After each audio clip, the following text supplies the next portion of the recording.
Hello बच्चों, आप सभी का हमारे YouTube चैनल आइडियल देव क्लासेस में स्वागत है। बच्चों, आज हम आपके लिए एडगेट अभ्यास पुस्तिका कक्षा 7वीं की लेके आए हैं। जो विषय क्या रहेगा आपका विषय गणित। अध्याय कौन सा रहेगा? अध्याय 12 समिति। तो चलिए देखते हैं एडगेट अभ्यास पुस्तिका विषय गणित कक्षा 7वीं के लिए। और ये आपकी नई पुस्तक है। नई पुस्तक मीन्स 2023-24 के लिए बनी पुस्तक है। इसके प्रश्नों को हल करके देखेंगे। चलिए, अध्याय 12 समिति। इसमें क्या दिया है? जब हम ऐसी आकृति या आकृतियों को देखते हैं जिन्हें उनके मध्य स्थित किसी रेखा के सापेक्ष दो भागों में बांटने पर दोनों भाग एक दूसरे को पूरा ढक लें, तब हम कह सकते हैं कि ये आकृतियाँ सममित आकृतियाँ हैं। यदि हम एक आकृति को आधे से इस तरह मोड़ें कि उसका बायां भाग तथा दायां भाग एक दूसरे को पूर्णतया मिलता हो, तब हम कह सकते हैं कि आकृति सममित रेखा है। हम यह देख सकते हैं कि दोनों आधे भाग एक दूसरे के दर्पण प्रतिबिंब हैं। एक आकृति में रैखिक सममित होती है यदि उसमें एक रेखा ऐसी हो जिसके अंदिश उस आकृति को मोड़ने पर आकृति के दोनों भाग परस्पर संपाती हो जाते हों। समबाहुभुज सममिति आकृतियाँ होती हैं। प्रत्येक समबाहुभुज की उतनी ही सममित रेखाएं होती हैं जितनी की भुजाएं हैं। समबाहु त्रिभुज की 3 सममित रेखाएं हैं। इस प्रकार से आप देख सकते हैं यहाँ पे जो आकृति बनी है रैखिक सममिति का गुणन सममिति क्या है, गुणन सममिति किसे कहते हैं, उसे पढ़ सकते हैं आप। और हम आज आपको डायरेक्ट क्या बताएंगे? सही विकल्प बताएंगे। प्रश्नों को पढ़कर दिए गए विकल्पों में से सही उत्तर चुनकर लिखिए एवं सामने दिए गए घेरे को भरिए। प्रश्न क्रमांक 1, निम्न आकृति में सममित रेखाओं की संख्या है। तो जो निम्न आकृति होती है उनमें सममित रेखाओं की संख्या कितनी होती है? तो उसका सही आंसर आ जाएगा बी नंबर 3 होती हैं। फिर प्रश्न नंबर 2, एक विषमबाहु त्रिभुज में सममित रेखाएं होती हैं। तो विषमबाहु त्रिभुज सममित रेखाएं कितनी होती हैं? तो इसका सही आंसर आ जाएगा डी नंबर का 0, क्योंकि विषमबाहु त्रिभुज में सममित रेखाएं होती ही नहीं है। नेक्स्ट है अक्षर ई में, प्रश्न क्रमांक 3 है, अक्षर ई में कौन सी सममित है? तो अक्षर ई में कौन सी सममित है? तो इसका सही आंसर आ जाएगा ए नंबर रैखिक सममित। फिर व्रत में कितनी सममित रेखाएं होती हैं? तो आप उत्तर बता सकते हैं। इसका सही उत्तर आ जाएगा डी नंबर का अनेक। व्रत में कितनी सममित रेखाएं होती हैं? तो अनेक सममित रेखाएं होती हैं। नेक्स्ट प्रश्न है आपका प्रश्न नंबर 5, एक समबाहु त्रिभुज में गुणन सममिति का क्रम है। तो इसका सही आंसर आ जाएगा सी नंबर क्रम 3। एक समबाहु त्रिभुज में गुणन सममिति का क्रम है, तो गुणन सममिति क्रम कौन सा आ जाएगा? क्रम 3। सी नंबर का ऑप्शन सही होगा। नेक्स्ट प्रश्न है प्रश्न नंबर 6, अपने आसपास के परिवेश में सममित दर्शाने वाली कुछ आकृतियों को उदाहरण दीजिए। क्या कह रहा है? अपने आसपास के परिवेश से सममित दर्शाने वाली कुछ आकृतियों के उदाहरण दीजिए।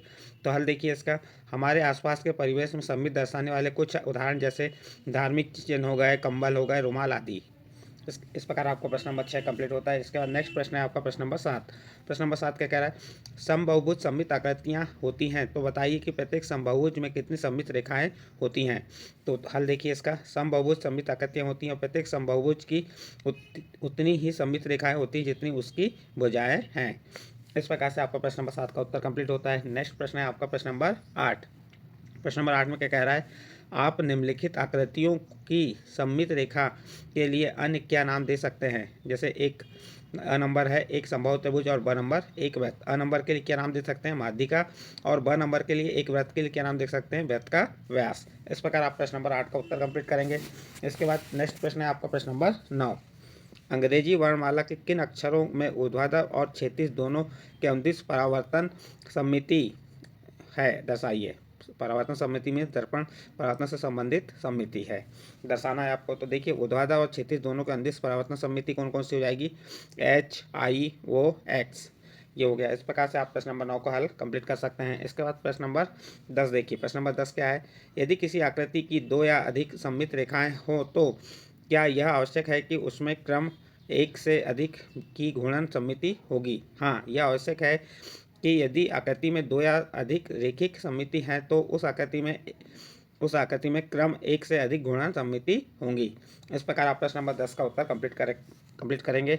इसके बाद नेक्स्ट प्रश्न है आपका प्रश्न नंबर 11, किसी आकृति को उसके केंद्र के परितः 60 अंश के कोण पर घुमाने पर वह उसकी प्रारंभिक स्थिति जैसी ही दिखाई देती है। इस आकृति के लिए ऐसी स्थिति कौन से अन्य कोणों के लिए भी हो सकता है? तो देखिए अन्य कोण कौन कौन से होंगे जिनके लिए यह आकृति हो सकती है? 120 अंश का, 180 अंश का, 240, 300 और 360 अंश के कोणों के लिए भी ऐसी आकृतियाँ हो सकती हैं। इस प्रकार से आपका प्रश्न नंबर 11 का उत्तर कंप्लीट होता है। इसके बाद प्रश्न नंबर 12। प्रश्न नंबर 12 में क्या दिया है, निम्नलिखित आकृतियों में दर्पण रेखा बिंदुकित रेखा के रूप में दी गई हैं। बिंदुकित रेखा में प्रत्येक आकृति का परावर्तन करके प्रत्येक आकृति को पूरा कीजिए। आप बिंदुकित रेखा के अंदर से एक दर्पण रख सकते हैं और प्रतिबिंब के लिए दर्पण में देख सकते हैं। साथ ही पूरी की गई आकृति का नाम भी लिखिए। देखिए ये आकृति, इसको आप जो बिंदुकित आकृति इसको पूरा कर दीजिए। इस प्रकार से आप पूरा कर लेंगे, प्रत्येक आकृति को इस प्रकार से पूर्ण कर लेंगे। और प्रत्येक आकृति के नाम क्या हैं, ए नंबर को वर्ग कहेंगे, बी नंबर को समद्विबाहु त्रिभुज कहेंगे, सी नंबर को समचतुर्भुज और डी नंबर को वृत्त और ई नंबर को पंचभुज और एफ नंबर को अष्टभुज कहेंगे। तो इस प्रकार से आप प्रश्न नंबर 12 का उत्तर कंप्लीट कर सकते हैं। इसके बाद नेक्स्ट प्रश्न है आपका प्रश्न नंबर 13। प्रश्न नंबर 13 में क्या दिया है, निम्न आकृतियों में से प्रत्येक में विविध सममिति रेखाओं की पहचान कीजिए। ये आकृति दी है, इसकी सममित रेखाएं आपको यहाँ खींच के हमने बता दी हैं और इनकी पहचान करके आपको बताना है। देखिए आकृति A B C D E जी तथा एच में विविध सममित रेखा हैं। आकृति एफ में, जो आकृति एफ है, ये वाली आकृति एफ में विविध सममित रेखाएं नहीं हैं। तो इस प्रकार से आप प्रश्न नंबर 13 को हल कंप्लीट करेंगे। इसके बाद नेक्स्ट प्रश्न है आपका प्रश्न नंबर 14। प्रश्न नंबर 14 में क्या दिया है, प्रत्येक आकृति में गुणन सममिति का क्रम बताइए। देखिए आकृति ए में, आकृति ए इसमें क्रम 2 के गुणन सममिति होगी, आकृति बी में भी क्रम 2 की गुणन सममिति होगी और आकृति सी में इसमें क्रम 3 की गुणन सममिति होगी और आकृति डी में भी क्रम 4 की गुणन समिति होगी। इस प्रकार से आप प्रश्न नंबर 14 को भी कंप्लीट कर सकते हैं। नेक्स्ट प्रश्न है आपका प्रश्न नंबर 15, रिक्त स्थानों की पूर्ति कीजिए। आपको जो रिक्त स्थान दिए उनकी पूर्ति करना है। इस साइड पे दिया आकार, दिया आकार में वर्ग, आयत, समचतुर्भुज, समबाहु त्रिभुज, समषष्टभुज, वृत्त और अर्धवृत्त दिए हैं। और यहाँ क्या दिए, गुणन के केंद्र, गुणन की सममित क्रम और गुणन का कोण। देखिए वर्ग का गुणन का केंद्र हाँ, आयत का भी होता है हाँ, और समचतुर्भुज में भी हाँ लिखेंगे और समबाहु त्रिभुज में भी इस सब में हाँ आ जाएगा। और गुणन की सममिति क्रम वर्ग में 4 होगा, आयत में 2, समचतुर्भुज में 2, समबाहु त्रिभुज में 3, समषष्टभुज में 6 और वृत्त में असीमित और अर्धवृत्त में 1। और गुणन के कोण क्या होंगे, वर्ग का कोण कितने का होगा, 90 अंश का, आयत का 180 अंश का, समचतुर्भुज का 180 अंश का, समबाहु त्रिभुज का 120 अंश का और समषष्टभुज में 60 अंश का और वृत्त का प्रत्येक कोण होगा और अर्धवृत्त में 360 अंश का। तो इस प्रकार से आप प्रश्न नंबर 15 को कंप्लीट कर सकते हैं।